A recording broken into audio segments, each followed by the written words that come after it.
Olá pessoal, Guilherme Lima, Evolo Papo. Vamos bater um papinho hoje aí sobre a questão do masoquismo, né? Então, episódio curtinho hoje. Eu gostaria de começar, né, esse episódio definindo aquilo que eu entendo, né, por masoquismo, né? O masoquismo é a pessoa ter prazer ao ser maltratada física ou moralmente, né? E por que a gente estuda, né, essa questão do masoquismo no paradigma consciencial, né? A razão, né, é porque se a própria pessoa não tem nem ao menos, né, amor próprio, como é que ela vai, né, amar o próximo, né? Então, você tem, né, o psiquiatra canadense Eric Berne, que foi o criador da análise transacional. Ele escreveu, né, dois jogos psicológicos complementares, né, em que uma pessoa joga o que ele chamou do jogo Me Bata e a outra pessoa joga o jogo chamado Peguete Desgraçado. E é altamente recomendado, né, se você não conhece, né, a obra do Eric Berne, conhecer pelo menos esse conceito, né, que foi lá abordado no seu livro Os Jogos da Vida, né? Basicamente para saber, né, como ocorre, por que ocorre e como evitar, né, esse jogo, né? E numa situação hipotética, né, em que pessoas jogam esse jogo, poderia ser, por exemplo, uma mãe de família, né, fazendo uma pergunta idiota, né, na mesa, com o objetivo, né, inconsciente de irritar o próprio marido, né, que responde agressivamente como se dissesse, né, que pergunta idiota, porque na verdade, né, era a única forma dela obter alguma expressão afetiva do marido, né, dado que o seu casamento não ia muito bem, né. E nesse sentido, eu tenho a dizer, né, que a Conscienciologia, ela meio que endossa, né, o princípio conhecido como primo non nocere, que está presente na medicina desde Hipócrates, né, que basicamente diz que é que primeiro não prejudicar, né. E eu diria que esse princípio ela não se aplica só em relação às outras pessoas, mas também em relação à pessoa com ela mesma, né?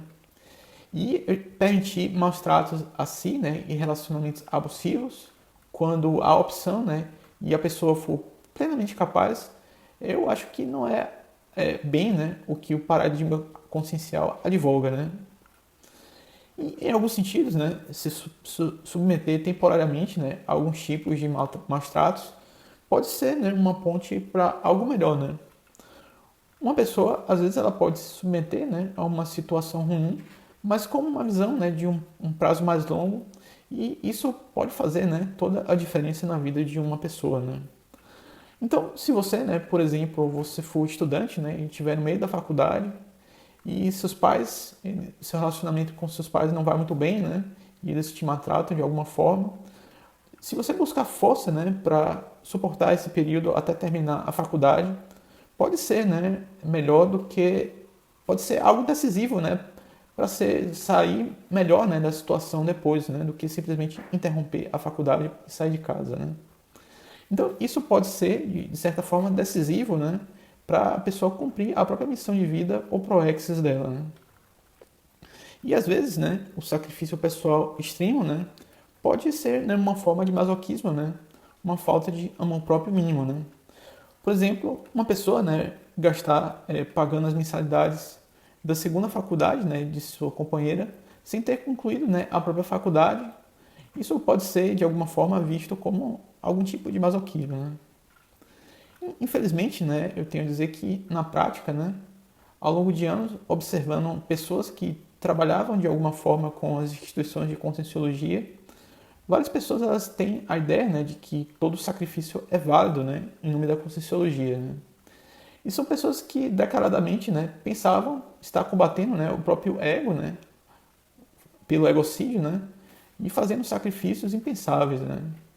E na prática, né, às vezes até lembram pessoas religiosas, né, que topam fazer qualquer coisa, né, em nome de uma religião, né? Só a questionamento que eu trago, né, é que se a pessoa ela não trata nem ela mesma, né, de forma decente, como é que ela vai tratar, né, os outros de forma decente, né? Como é que ela vai terminar, né, relacionamentos abusivos? Como é que ela vai estabelecer, né, um limite racional do seu próprio sacrifício, né? Como é que ela vai aprender a dizer não, né? E nesse sentido, né, eu gostaria de terminar esse episódio, né, dizendo que se um sacrifício qualquer, né, ainda te causa dor, esse sacrifício ele não costuma, né, ser um sacrifício válido. E na maior parte das vezes, né, gera arrependimentos futuros, né? Eu diria que o único sacrifício válido é realmente aquele que não gera, né, nenhum tipo de dor, né? Então, pessoal, era tudo que eu tinha para dizer por hoje. Se você curtiu, dê o seu like, que ajuda a gente bastante. Se quiser comentar alguma coisa sobre a questão do masoquismo, comenta alguma coisa embaixo. Se quiser ajudar a gente, compartilhe esse vídeo com mais pessoas. Então, era tudo que eu tinha para dizer por hoje. Um forte abraço. Tchau, tchau.